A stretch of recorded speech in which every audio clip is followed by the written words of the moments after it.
भक्ती सगळ्यांचं स्वागत आहे भक्तीबाबर ब्लॉगमध्ये. तर आज आपल्या नानाचं 3रं वर्ष श्राद्ध आहे. बाहेर आचारी आलेत, स्वयंपाक ते चालू केलाय आणि नानाला जाऊन आपल्यातून 3 वर्ष आज पूर्ण झालेला आहे.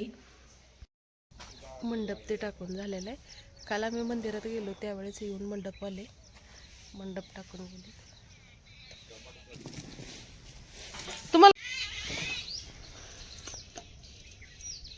बटाटा मोठं मोठं चिरायचं ना, लय मोठं बी होणं खाणं येऊ का ते पण बारीक झालं तर मग गाळ होऊन जातात. बटाटा नाही टाकले तरी चालते, पण तेवढं आपलं डाळ कांदा टमाटर कोबरा शेंगदाणा भाजी एक नंबर होते. बटाटा उलट चव लागत पण आता तेवढं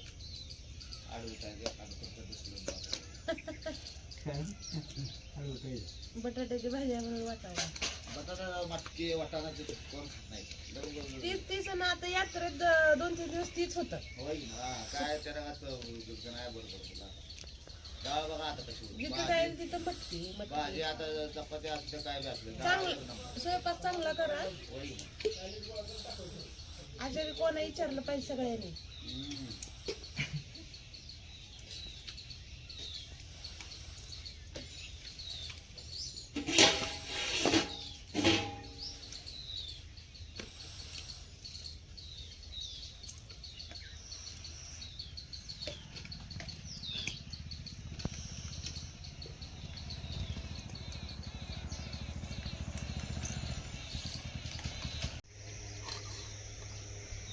शिरा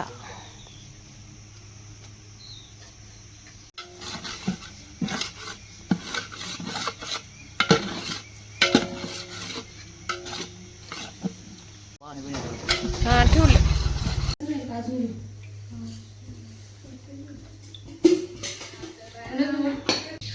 कांदा पोळी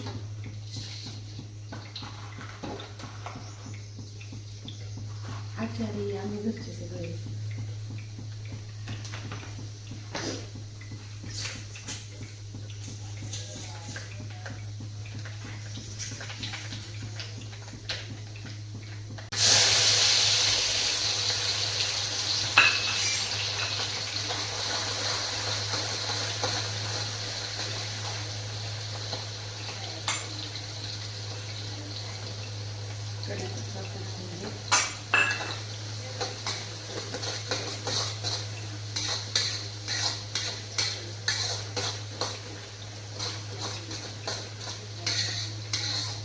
राधा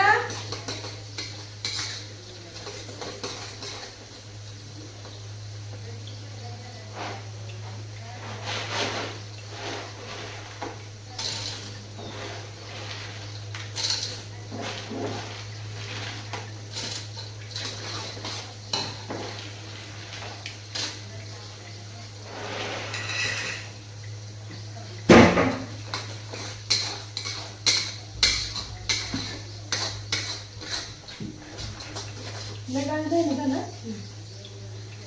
ते ताटात ठेवून काढ. हा लवकर तसं नाही भिजवायला पाहिजे होतं.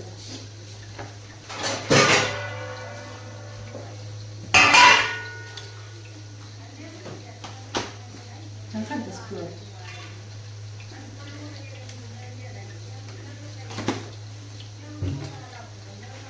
कोणाला असेल थोडा नाचू तुमचा नाचू चालू करतो दुकानावर.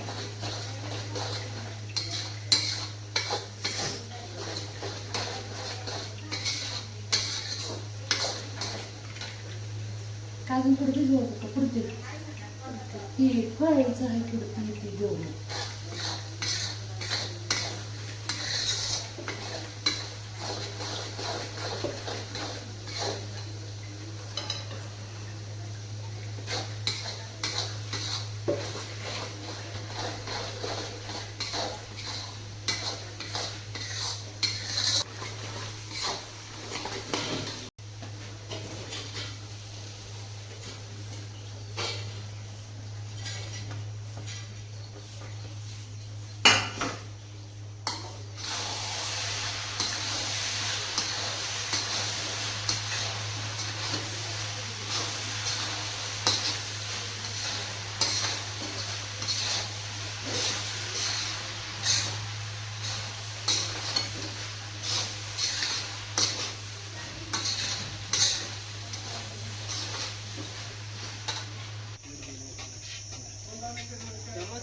तुम्हाला वाटतं दोन्ही एकच आहे हो. काय करते हो या बायावाला? आता आपण गाडी अजून एक आहे का? आ होय, काय अजून एक गाडी आहे का? कसले? दोन गाड्या आहे का? आता कुठे गेला? वा, थांबा. अजून आलो. होता आता काय होता सगळंच होता आता. मग मागास काय होतं मग ये आंघोळीला ये. इथं मी बनवत आहे दही, शेंगदाणे, कांदा, लसूण. तर दह्याची चटणी जे की मी प्रत्येक कार्यक्रमामध्ये बनवते. आमच्यात सगळ्यांना ही चटणी आवडते. तर सुकी भाजी न करता आम्ही चटणी करतो बऱ्यापैकी. प्रत्येक कार्यक्रमात असते आणि खरंच सगळ्यांना खूप ही चटणी आवडते. तर शेंगदाणे भाजून घ्यायचं, कांदा चिरून घ्यायचा, लसूण, जिरे, अद्रक, कोथिंबीर, कढीपत्ता, लाल तिखट, हळद, मीठ आणि जिरे हे सगळं टाकायचं, लसूण आणि कच्चं सगळं करून घ्यायचं. शेंगदाणे भाजून घेतलं तरी चालते, मी हलकेसे भाजून घेतले, ते जास्त भाजून घेतले नाही. ते सगळं मिक्सरला बारीक करायचं, चवीनुसार मीठ तिखट टाकून आणि एका भांड्यामध्ये काढून घ्यायचं. आणि शेवटी याच्यामध्ये ना जिरे, मोहरी, कढीपत्ता, कसुरी मेथी, हिंग हे सगळं गरम करायचं कडकडच्या तेलामध्ये आणि चटणीवरती फोडणी टाकून द्यायची. इतकी मस्त टेस्टी लागते. तर एक गोष्ट लक्षात घेतली, ताजे दही वापरायचं, शिळं वापरायचं नाही. जर सकाळी केली तर संध्याकाळपर्यंत खूप आंबट होते आणि संध्याकाळी करून ठेवले तर सकाळी. तर जेवणाच्या अर्धा एक तास अगोदर केलं तरी चालते ही चटणी. तर इथं मी 1 किलो शेंगदाणे, 1 किलो कांदा आणि वाटीभर लसूण असं सगळं प्रमाण घातलेलं आहे. तर हे बनवल्यानंतर चांगली 2.5-3 किलो चटणी बनली होती. दह्याचे सुद्धा 5 पॉकेट घातले होते, म्हणजे जवळजवळ 1 लिटरच्या आसपास मी दही घातलं होतं. घरी दही लावायचं आम्ही विसरलो होतो यात्रेच्या घाईघाईत, त्यामुळे विकतची पॉकेटं घातले आणि खूप टेस्टी लागते चटणी बरं का.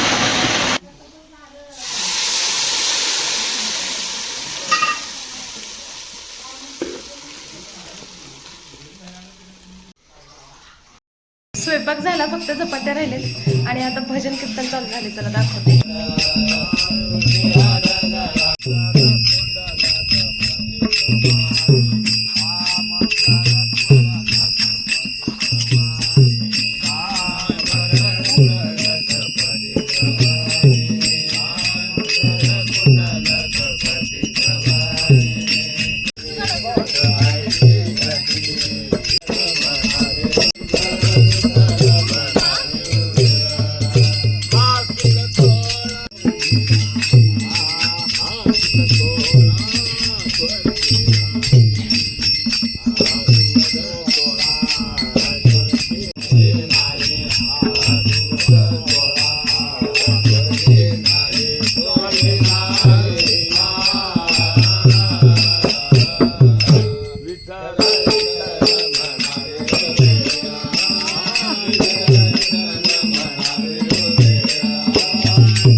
नाण्यासाठी प्रसाद काय काय घेतलंय मम्मी?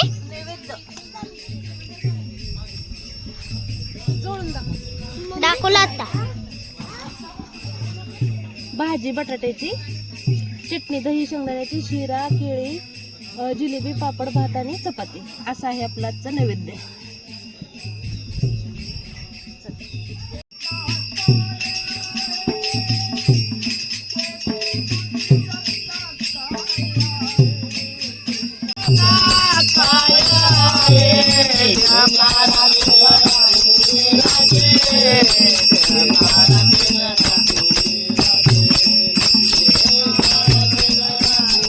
समर्थ तुम्हाला स्वयंपाक दाखवते. हे बघा, इथं मस्त आहे जिरा राईस, फडफडीत चांगला. पायनॅपल शिरा, इथं आहे जिलेबी, जिरा पापड, दह्याची चटणी, इथं आहे मस्त अशी बटाट्याची रस्सा भाजी.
स्नान तुका हे पंढरीचा वारकरी वारी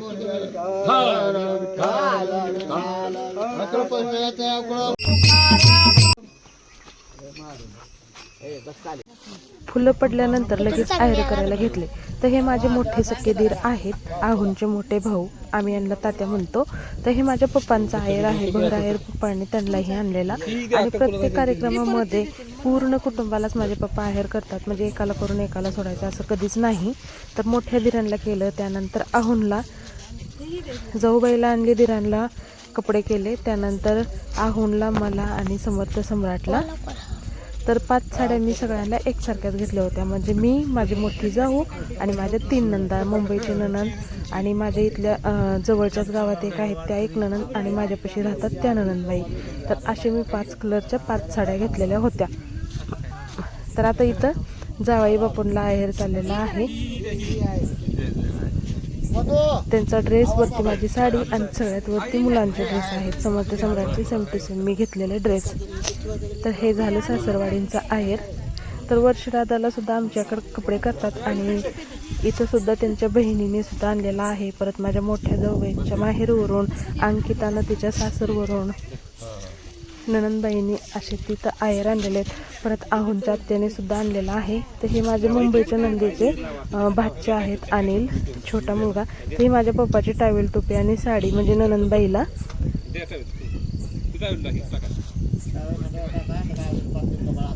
तर मुंबईवरून आजोबाच्या फुलांसाठी ते आले होते, जॉबला असतात सुट्टी घेऊन. तर कार्यक्रम छोटासाच होता, पण सगळ्या पाहुण्यांनी आहेर आणलेलं होतं या ठिकाणी. पूर्ण काय मी शूट केलेलं नाही, समर्थाकडे मोबाईल होता, त्याने जितकं शूट केलं तितकं मी तुमच्यासोबत शेअर करत आहे. परत हे तात्यांच्या सासरवाडीचं आहेर, तात्यांना पण आणि आहूनला पण आणलेलं आहे त्यांनी. तर हे नानाच्या वर्षराधाचं 3रं वर्ष होतं. तर हे अंकिताचा आहेर होतो या ठिकाणी आणि त्यानंतर मग त्यांच्या सासरवाडीचा. तर ही अंकिता आहे, त्याचे सगळे आहेर काढून दिले तिने. आता तिच्या मामाकडले सुद्धा. तर सगळ्या पाहुण्यांना समान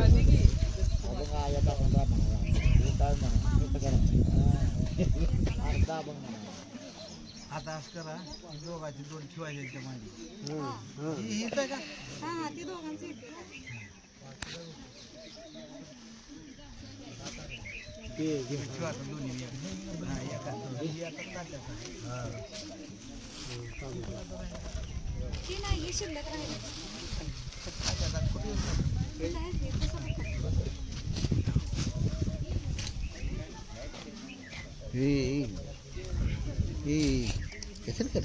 सासरवाडीचा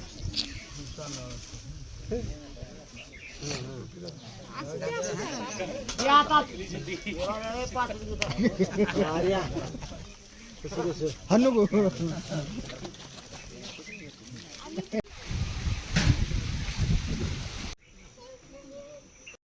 सगळ्या ननंदबाई आणि अंकितासाठी घेतलेल्या साड्या दाखवते. ह्या आमच्या घरी घेतलेल्या साड्या आहेत. म्हणजे 3 ननंदबाई, अंकिता, चुलत नंदेची माझ्या आता 1 महिन्यापूर्वी एक्सपायर झाल्या, त्यांची मुलगीसुद्धा फुलांसाठी आलेली आहे त्यांच्यासाठी. म्हणजे त्या ननंदबाईचा मान त्यांच्या मोठ्या मुलीला, आणि सोबतच रेश्मा, जसं आम्ही अंकिताला करतोय तसंच माझ्या चुलत दिराची मुलगी रेश्मा आहे, तिलासुद्धा मी साडी आम्ही केलेली आहे. तर हळदी कुंकू लावून इथं हे माझ्या मोठ्या जाऊबाई मोठ्या ननंदबाईच्या पाया पडत होत्या. त्यानंतर मी सगळ्यात अगोदर अक्काला साडी दिली. तर आंब्याच्या झाडाखाली बसले होते, आम्हाला इथंच द्या म्हणल्यावर मग मी तिथं सगळ्यांना साडी दिली. तर ही आहे माझी भाजी. तोंडा बरा वाजवा नको. रुणाली नको नको म्हणत होत्या, मला साडी नको, पण मी म्हटलं की आईचं मान तुम्हाला दिलं म्हणल्यावर त्यांचे एकदम असे डोळे भरून आले. कारण आता 1-1.5 महिन्यापूर्वी माझ्या ननंदबाई एक्सपायर झालेल्या आहेत 16 मार्चला. ते त्यांना आईची आठवण येत होती. म्हणजे ह्या कार्यक्रमात आई असते आणि प्रत्येक वर्षी त्या कार्यक्रमाला सांगितल्यानंतर येत होत्या. आमच्या लग्नाला 16वीला पण होत्या त्या. त्यानंतर मग मी सगळ्यांना साड्या केल्या. तर ही माझ्या पप्पांनी केलेली साडी घातल्या ननंदबाईंनी, सोबत घरची सुद्धा मी हळदी कुंकू लावून त्यांच्या हातामध्ये साडी दिली. आता राहिली फक्त अंकिताची साडी. आणि जेवण झालं, कार्यक्रम झाला, सगळे मस्त झाडा